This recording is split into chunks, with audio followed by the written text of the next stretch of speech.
महाराज ने श्री सुखदेव जी से पूछा है, ये बताओ प्रभु हम सब कौन हैं, हम सब आए कहाँ से हैं, ये सृष्टि की रचना कैसे हुई। तो सुखदेव जी महाराज राजा परीक्षित महाराज को समझाते हैं, हे राजन परीक्षित, पहले इस धरती पर कुछ भी नहीं था। ध्यान दे करके सुनिएगा, पहले इस धरती पर कुछ भी नहीं था, केवल जल ही जल था।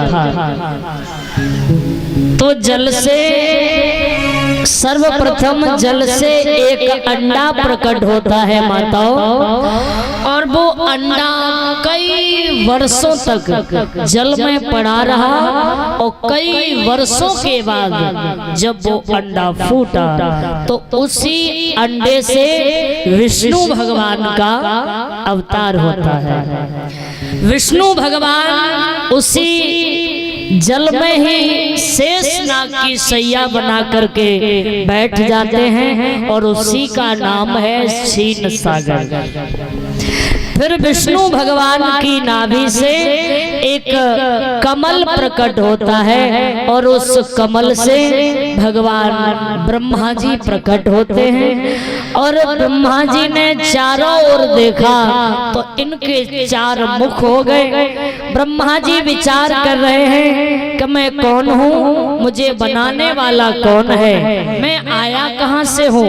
हाथ जोड़ करके कहा, जिसने मुझे बनाया है मैं आपके दर्शन करना चाहता हूँ, और आप मुझे दर्शन दे दीजिए।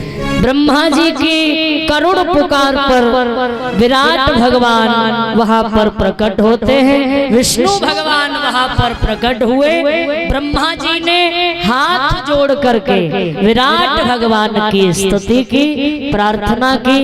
शांताकारं भुजन शयनं पद्मानभं सुरेशं विश्वधारं गगन सदृशं मेघवर्णं शुभांगं लक्ष्मीकान्तं कमलनयनं योगिभिर्नगण्यं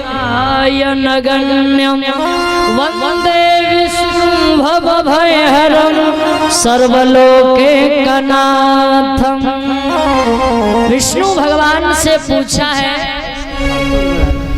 कि ये बताओ आपने मुझे क्यों बनाया और मैं क्या करूं।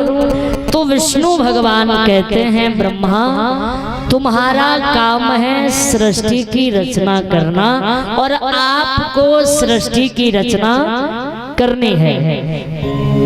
तो भगवान ब्रह्मा जी ने सबसे पहले चार संतानों को प्रकट किया। चार बालकों के नाम हैं सनत, सनातन, सनंतन एवं सनत कुमार। चारों बालकों से कहा कि तुम धरती पर जाओ और धरती पर जाकर के सृष्टि की रचना करो। तो ये चारों बालक हाथ जोड़कर ब्रह्मा जी से कहा, प्रभु एक वरदान दे दीजिए। भगवान बोले मांगो। तो चारों बालकों ने कहा कि हम ये चाहते हैं हमारी उम्र जो है वो केवल 5 वर्ष की रहे। वे बोले प्रभु इतना वर दो, आपके ही यश में सने रहे, माया ममता से हम दूर रहे, केवल 5 वर्ष के बने रहे। बोले ऐसा वरदान हमको दो कि हमारी उम्र जो है वो केवल 5 ही वर्ष की रहे बस, और हम कुछ नहीं चाहते। तो उस समय ब्रह्मा जी ने कह दिया तथास्तु, ऐसा ही होगा। फिर भगवान ब्रह्मा जी सोचते हैं कि 5 वर्ष का बालक सृष्टि की रचना कैसे करेगा, ये मैंने क्या कर दिया। तो ब्रह्मा जी को इतना क्रोध आया और ब्रह्मा जी की भक्ति खिंच गई। इन दोनों के बीच में से रुद्र भगवान का अवतार हुआ, जिनको शंकर भगवान कहते हैं। बोल शंकर भगवान की, हर हर महादेव। फिर भगवान ब्रह्मा जी ने अपनी दाहें और बाहें का मंथन किया।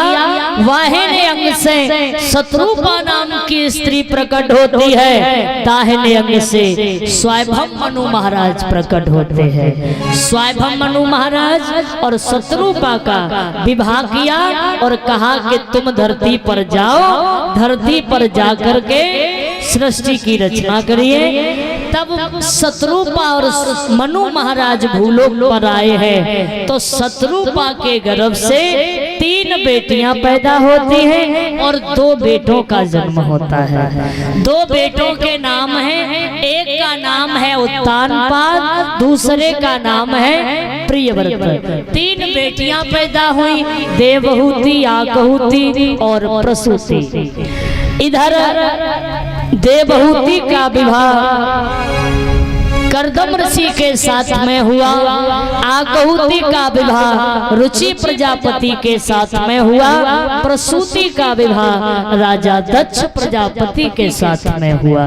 फिर भगवान ब्रह्मा जी ने 10 बेटों को और प्रकट किया और देवहूति के द्वारा 9 कन्याओं का जन्म होता है और 9 कन्याओं का विवाह भगवान ब्रह्मा जी के 9 बेटों के साथ